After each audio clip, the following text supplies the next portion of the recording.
Ұлыбританияда қазақ мәдени орталық ашылды. ақш шекарасындағы шиеленіс. Қазақстандықтардың жеке деректерінің сыртқа шығуы. Әмудария арқылы өтетін аралас автомобиль темір жол көпірінің ашылуы.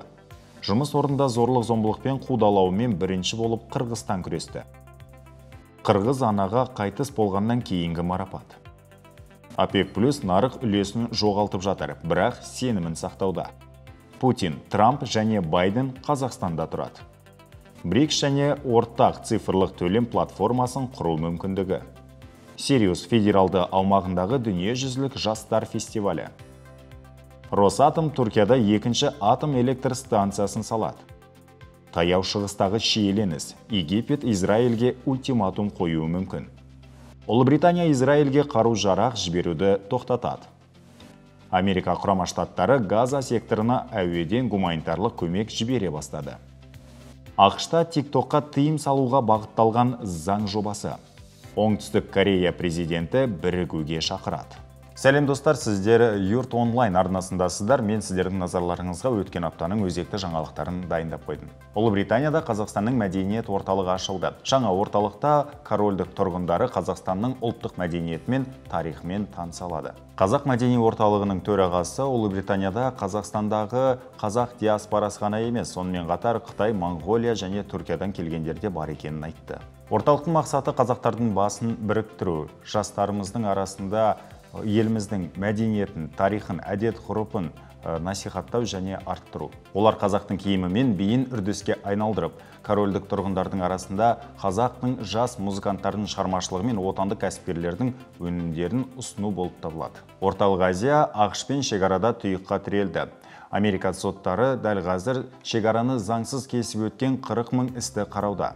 Монтана штатының сенаторы Стив Дейнс баспасөз мәслихатында 2023 жылы 50 000-нан астам орталық Азия азаматы ақш шекарасын заңсыз кесіп өткенін хабарлады. ақш-тағы баспана мәселесін қадағалайтын коммерциялық емес ұйым, яғни транзакция жазбаларын талдау орталығының мәліметі бойынша қазір кемінде 40 000 орталық Азия азаматы сот процесін күтіп отыр. Ресми статистика бойынша президент Джо Байден 2021 жылы билікке келгелі бері 7 300 000-нан астам мигрант ақш шекарасын заңсыз кесіп өткен. Интернетке қазақстандықтардың 2 миллионнан астам жеке деректері тарап кетті. Цифрлық даму министрлігінің баспасөзі мемлекеттік техникалық қызмет мамандары микроқаржы ұйымдарынан қазақстандық клиенттердің 2 миллионнан астам жеке деректерінің ағып кеткенін хабарлады.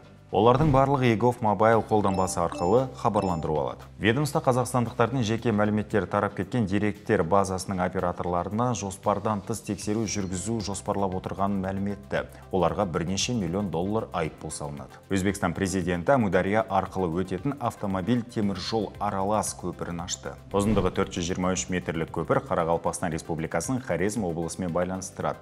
Жаңа нысанның арқасында бір өңірден екінші өңірге көлік қатынасы 2 сағатқа қысқарды. Бұл бағыт жүк тасымалдаудың жылдық көлемін 2 есе арттыруға, тасымалдау құнын 2 есе арзандатуға және Қазақстан мен Ресейге жаңа теміржол бағыттарын ашуға мүмкіндік береді. Жұмыс орнында зорлық-зомбылықпен қудалаумен бірінші болып Қырғызстан күресе бастады. Еңбек министрінің орынбасары Жылдыз Полатованың айтуынша, Қырғыз Республикасы ТМД елдерінің ішінде бірінші болып халықаралық еңбек ұйымының жұмыс орнында зорлық-зомбылықпен қудалауды жою туралы конвенциясын ратификациялады. Шенеунік судьялар қауымдастығының зерттеу деректеріне сілтеме жасай отырып, Қырғызстандағы әрбір 4-ші әйел жоғарғы оқу орындарында және жұмыс орындарында зорлық-зомбылықпен қудалауға ұшыраған. Енді конвенцияның қабылдануының нәтижесінде сол елде бірталай заңдарға өзгерістер енгізіледі деп күтілуде. Ленинградтың фашистік блокададан толық азат етілуіне 80 жыл толуына орай қоршауда қалған қаладан Қырғызстанға көшірілген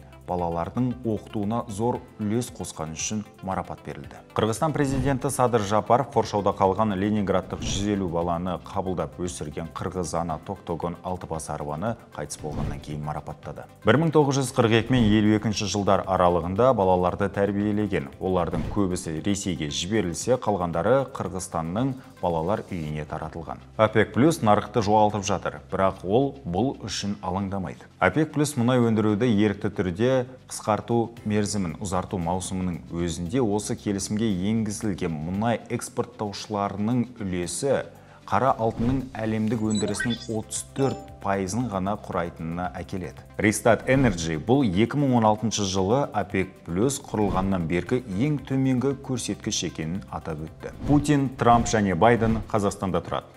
Ата-аналар балаларына саяси қайраткерлердің атымен ат қоюды дәстүрге айналдырған. Қазақстанда 12 Қасым-Жомарт, 1 Путин, 1 Трамп және 8 Байден тұрады екен. 2024 жылдың 29 ақпандағы мәліметке сәйкес елімізде Қазақстан есімді 24 азамат тіркелген. Олардың ең көп саны Ақмола облысында 7 адам, Астана қаласында 5 және 4 адам Қарағанды облысында. БРИКСке мүше мемлекеттер қазір ортақ цифрлық төлемдер платформасын құру мүмкіндігін қарастыруда. Цифрлық валюталардың жылдам әрі қауіпсіз төлемдердің болашағы көптеген елдерді БРИКС қауымдастығына тарта алады. Ал Ресей өз ресурстары үшін көптеген серіктестер мен нарықтарды алуға мүмкіндігі бар. Мұндай тәжірибе өз кезегінде посткеңестік кеңістікте Еуразиялық экономикалық одақ пен ТМД елдерінде ұқсас реттеу механизміне айналуы мүмкін. 1 мен 7 наурыз аралығында Ресейде Сириус білім беру орталығында дүниежүзілік жастар фестивалі өтті. Жылдың ең ірі халықаралық жастар іс-шарасы 190 елден 20 мыңнан астам қатысушыларды.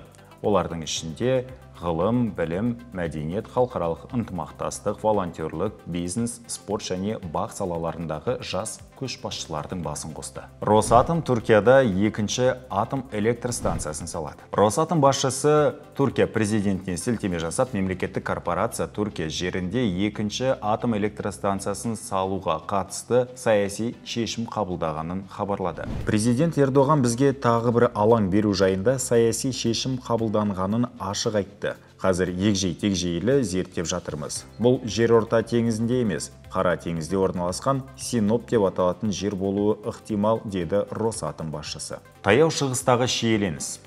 Египет Израильге ультиматум қоюы мүмкін. Израиль қарулы күштері Рафах қаласына қарай жылжитын болса, ресми Каир бейбітшілік келісімін тоқтатады. Сонымен қатар Израиль сол қаланы бомбалауды бастап та кетті. Қолда бар деректерге қарағанда, ол жерде 100-ге жуық адам қаза тапқан.